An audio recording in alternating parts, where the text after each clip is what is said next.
और हमें बड़ी खुशी है कि कराची में अमन आ गया था। ठीक है, हमारी कुर्बानियाँ बहुत हैं, हमारी तकलीफ़ें, ज़्यादतियाँ, उसका इजाला नहीं हुआ है, हमें बहुत तकलीफ़ है।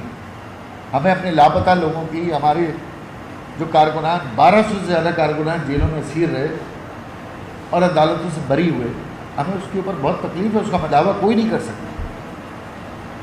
लेकिन चले, कराची में अमन हो गया, जिसका क्रेडिट नवाज शरीफ साहब आप लेते हैं और मुराद अली शाह साहब, आसिफ अली जरदारी साहब लेते हैं।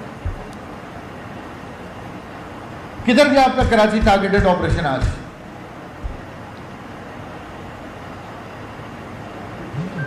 आज कौन जिम्मेदार है?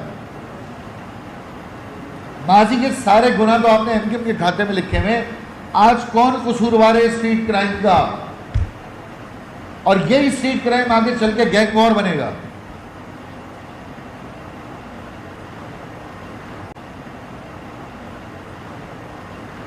दस हजार के लिए लोग मारे जा रहे हैं,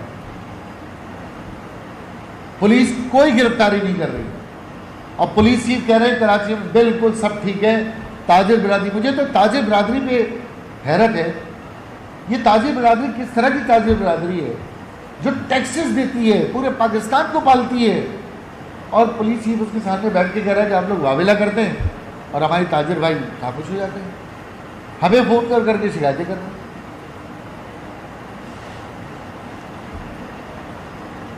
कोई ताजिर कराची का महफूज नहीं, लुटने से कोई ताजिर महफूज नहीं है, बैंक से कैश निकालने वाला महफूज नहीं है, एटीएम मशीन से बाहर निकलने वाला महफूज नहीं है, यूनिवर्सिटी के बच्चे महफूज नहीं हैं, बच्चियां महफूज नहीं हैं, मार्केटों में, घरों में खवातीन महफूज नहीं है। और अब तो कराची में कोई इलाका बशमूल क्लिफ्टन, पीसीएचएस, डिफेंस, कोई इलाका महफूज नहीं।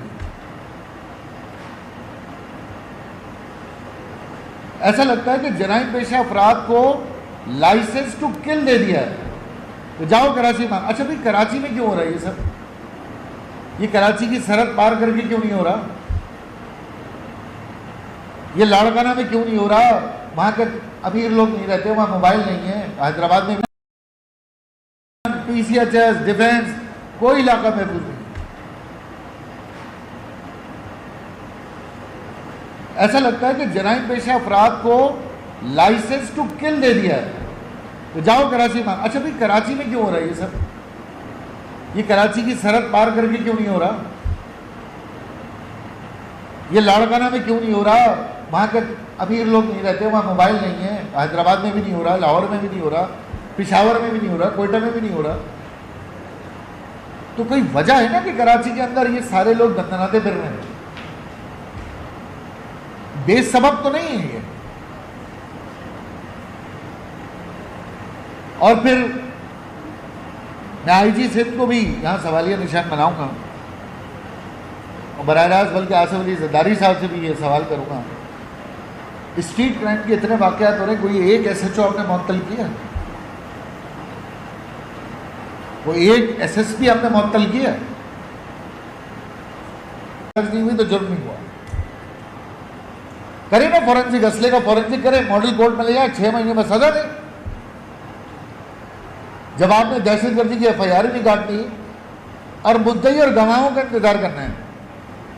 आज भी 1880 के कानून पे चल रहे हैं कि जी वो गवाह है, मुझसे मोबाइल छीना है, मेरा तो सगा भाई भी गवाही नहीं देगा आकर के भाई मोबाइल छीना है।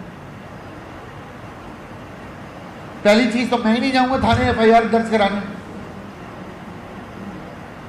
ये जितने आप लोग बैठे हैं, साहब ही, कैमरामैन, मैं यकीन से कह सकता हूं कि आपके हर एक के खानदान में किसी न किसी से मोबाइल छीना होगा, और आप में से कितनों ने एफआईआर कटवाई होगी? आप तो साहब ही हैं, बड़े बड़े आपके पीछे मीडिया हाउसेज हैं, नहीं कटवाई होगी आपने एफआईआर, जान छुड़ाई होगी आपने। माँ ने घर में आके कहा होगा चल बेटा जान के सदका दिया तेरी। इस तरह के जवाब दे के अपने आप को खुश कर लेते हैं। तो अगर पुलिस काम नहीं कर सकती तो आज मुत्तहिदा कौमी मूवमेंट पाकिस्तान की जानिब से, राब्ता कमेटी और अकीन सिंध असेंबली की जानिब से हम ये मुतालबा करते हैं